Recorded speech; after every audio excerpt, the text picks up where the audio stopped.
bien, gracias Belmer. Igual espero que los que están conectados en estos momentos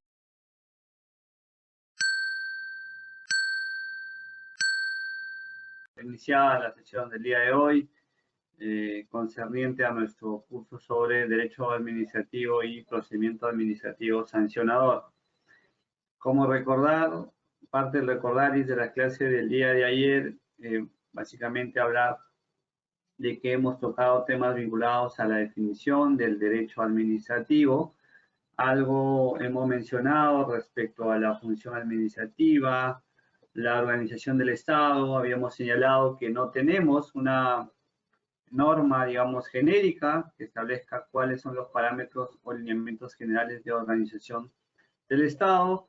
Mencionamos que hay un anteproyecto de ley del año 2003 que no ha sido mayormente impulsado, que se encuentra ahí, digamos, pendiente de impulso en el Ministerio de Justicia. Luego hemos hablado también de las actividades de la administración pública, ¿no? Hemos hablado de la actividad normativa, reglamentaria, el poder de policía, la actividad de fiscalización y sanción, la actividad de fomento o ayudas públicas, la actividad de solución de controversias, ¿no? Y analizamos también que en el marco de estas grandes actividades que ejecuta la administración pública, se aplica el derecho administrativo y en específico la ley 27444. Señalamos que, por ejemplo, es indudable que en la actividad de delimitación o policía se aplica la ley 27444 porque esta actividad tiene que ver con el control que hace la administración pública o el análisis que hace la administración pública en relación o de manera previa a la emisión de títulos habilitantes como son los permisos, las licencias o las autorizaciones como se denomina en el ordenamiento jurídico peruano, ¿no? También señalamos que la ley 27444 se aplica a la actividad de fiscalización y sanción. Mencionamos que en el año 2016, con el decreto legislativo 1272, se incorporó un capítulo en la ley 27444 que regula específicamente la actividad de fiscalización, ¿no? Luego también hablamos que la ley se aplicaría, o esta norma fundamental, se aplicaría a la actividad de solución de controversias, como por ejemplo los temas que se ven a nivel de OCITEL, Indecopi, SUNAS, ¿no?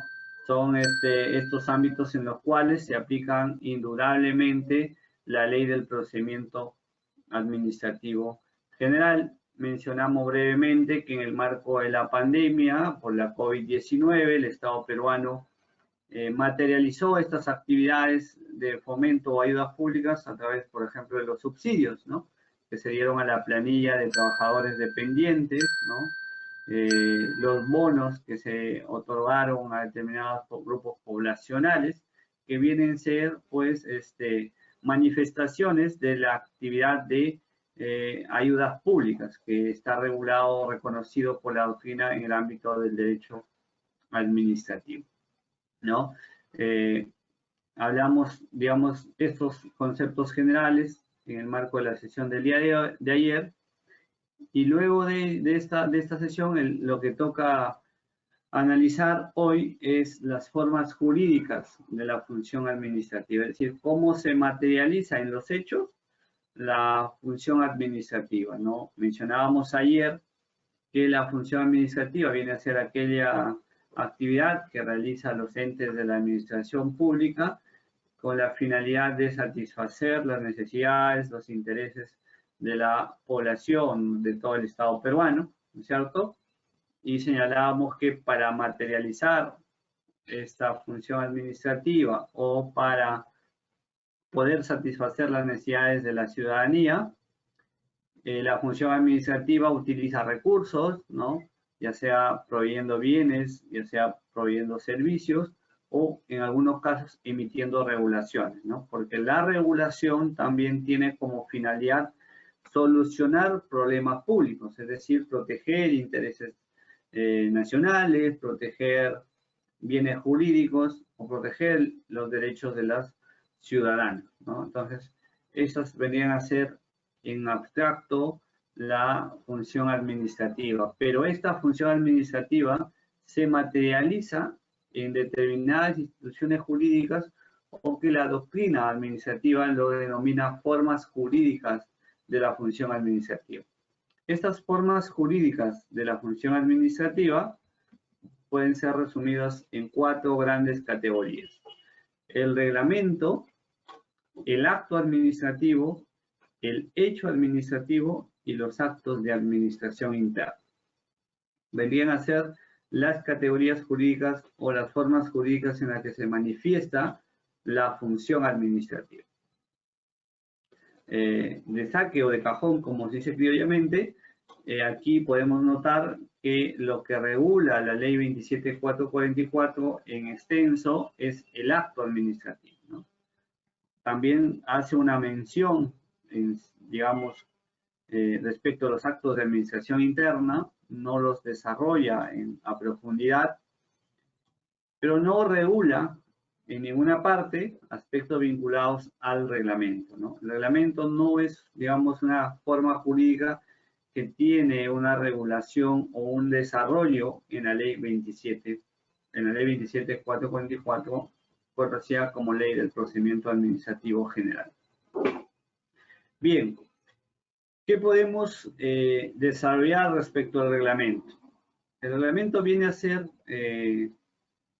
aquella regulación que emite la administración pública para, digamos, cumplir con determinadas normas o leyes que emite el Poder Legislativo, ¿no? Básicamente, este reglamento es un instrumento emitido por la administración pública y que incide también de manera amplia, general o indeterminada en los ciudadanos. Es decir, el reglamento no tiene un destinatario identificado, es todo un colectivo de ciudadanos, ¿no es cierto?, y que no afecta en una situación concreta, como sí ocurre, por ejemplo, con el acto administrativo. Por eso es que al ser un instrumento jurídico emitido por la administración pública, constituye también fuente de derecho administrativo y además constituyen normas en sentido material y no tienen un alcance individual. La característica, digamos, del reglamento, distinto al acto administrativo, es que los reglamentos no tienen un destinatario identificado, ¿no?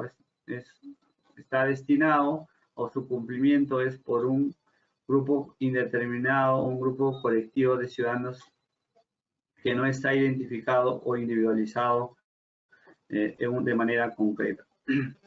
Hoy en día, la realidad de nuestro país es casi usual o general que la ley haga remisión al reglamento. Es decir, ustedes cuando revisan el Diario Oficial Peruano, vamos a poder advertir que el Congreso de la República emite leyes, ¿cierto? Y que en la misma se establece que es el Poder Ejecutivo la que debe emitir el reglamento correspondiente, ¿no? Entonces, usualmente, cada ley tiene un reglamento, ¿no?, de desarrollo, ¿no? En materia sancionadora, por ejemplo, en materia de transporte y tránsito terrestre, que conozco a detalle, es que tenemos una ley, la ley 27.181, que establece cuáles son las sanciones que podrían ser aplicables en el marco de las normas de transporte y tránsito terrestre, pero habilita que vía reglamento se establezcan las obligaciones o las infracciones aplicables en materia de transporte y tránsito terrestre. Entonces, es un claro ejemplo en el cual la ley habilita que vía reglamento se emitan regulaciones, ¿no? Por eso es que el profesor Cristian Guzmán Napuri ha señalado que el gobierno ha convertido al Parlamento en un sumiso espectador de su producción normativa, ¿no? Entonces, porque hoy en día, si revisamos, hay una frondosa regulación reglamentaria y también a nivel de decreto legislativo, ¿no? O sea, el gobierno últimamente es el que marca la pauta de manera rápida, si se quiere, respecto a la emisión de normas reglamentarias y también normas con rango de ley como el decreto legislativo. De hecho, el día de ayer ha sido publicado en el Diario Oficial del Peruano una ley que autoriza, el Poder Legislativo está autorizando al Poder Ejecutivo a poder emitir regulaciones con norma de rango de ley, en este caso decretos legislativos, en diferentes materias vinculadas a la reforma del régimen de contrataciones, expropiaciones para la ejecución de obras de infraestructura de servicios públicos, ¿no? En materia de vinculadas al tema de el sistema de banca y seguros, ¿no? Entonces, hay un sinnúmero de competencias o ámbitos de actuación que el Poder Legislativo le ha otorgado al Poder Ejecutivo para poder emitir decretos legislativos, ¿no? Entonces, como sabemos aquí, lo que hace el Ejecutivo es emitir los decretos legislativos, dar cuenta al Congreso, y es el Congreso el que debería evaluar si los decretos legislativos han excedido las competencias o no, y por lo tanto ratificar, ¿no?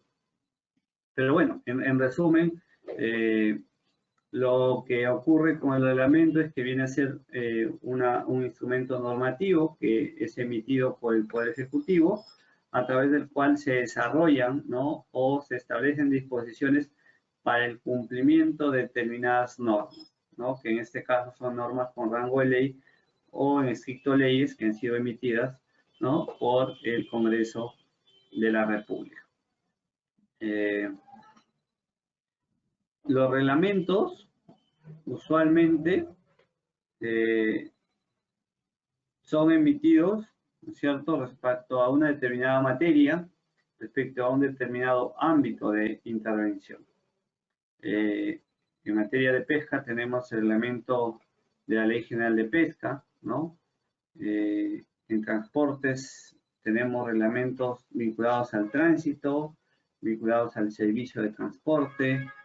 Tenemos también reglamentos de supervisión o de fiscalización en materia ambiental que ha sido aprobado por el Ministerio de Transportes y Comunicaciones, ¿no?, en el ámbito de sus competencias.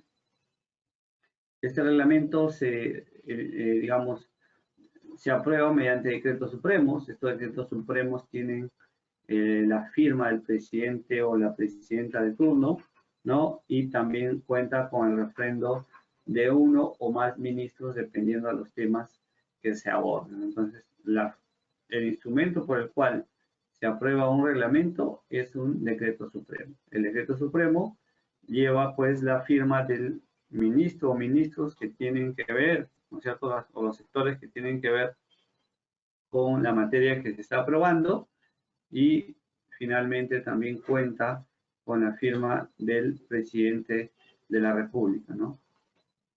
Digamos, entonces, los reglamentos se aprueban por lo general a nivel de los ministerios mediante decretos supremos y a nivel de los organismos técnicos especializados o los organismos reguladores a través de las resoluciones del Consejo Directivo o a través de resoluciones de la Presidencia Ejecutiva del órgano técnico especializado, ¿no? Porque ellos también, por ley, tienen competencia para aprobar reglamentos, ¿no?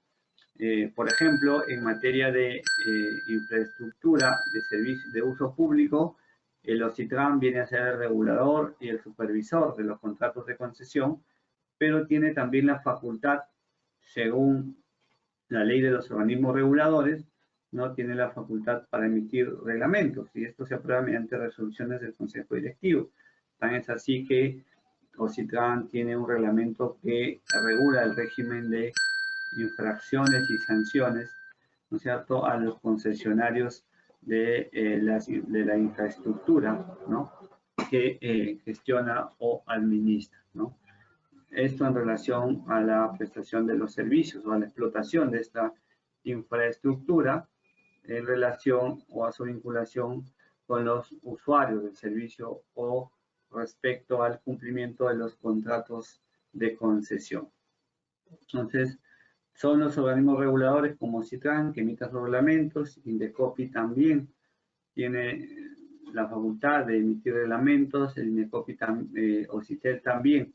Entonces, desde el punto de vista o desde el lado del Poder Ejecutivo, poniéndonos en el supuesto de un ministerio, los reglamentos se aprueban por decretos supremos, y en los organismos técnicos especializados o organismos reguladores es la ley de creación o el reglamento de organización y funciones el que establece que es el consejo directivo del organismo técnico especializado o organismo regulador quien aprueba los reglamentos, o la presidencia ejecutiva del organismo técnico especializado. ¿Cuáles son las características de un reglamento? Como habíamos ya señalado, la materialización de los reglamentos ejecutivos es a través del decreto supremo, ¿no? En tanto norma de carácter general que es emanada del Poder Ejecutivo, ¿no? Y decíamos también que ese decreto supremo es refrendado por un ministro y suscrito por el presidente de la República. Pero claro, como nuestro país es un Estado unitario y descentralizado, en el cual encontramos gobiernos regionales y gobiernos locales, puede ser catalogado como un reglamento el decreto de alcaldía, el que reglamenta una ordenanza municipal, o el decreto regional, si es que reglamenta, si lo que se reglamenta es una ordenanza regional, ¿no? Ustedes habrán visto también en el diario El Peruano que las municipalidades tienen sus ordenanzas que aprueban sus reglamentos de infracciones y sanciones, su régimen de supervisión y fiscalización, y muchas veces también se establecen estas ordenanzas que se autoriza que el alcalde pueda emitir normas complementarias o reglamentarias para la aplicación de esa ordenanza, ¿no? Entonces, digamos que con eso queda claro que el decreto de alcaldía tiene una función reglamentaria de determinadas ordenanzas municipales. Y como les acabo de mencionar, son las municipalidades que vía ordenanza establecen sus regímenes de infracciones y sanciones que podían ser complementadas vía decreto de alcaldía. Ahora bien, ¿cuáles son las características del reglamento? Podríamos decir que son tres, básicamente. Primero, que son normas de carácter secundario, es decir, que están subordinadas a la ley y de naturaleza diferente de la misma, ¿no? O sea, el reglamento está subordinado a una ley porque lo que hace es llenar de contenido, desarrollar de manera amplia lo que una ley ha establecido, digamos, dándole competencias a una entidad, estableciendo obligaciones, estableciendo sanciones, ¿no? Entonces, imaginemos, ayer hablábamos del tema de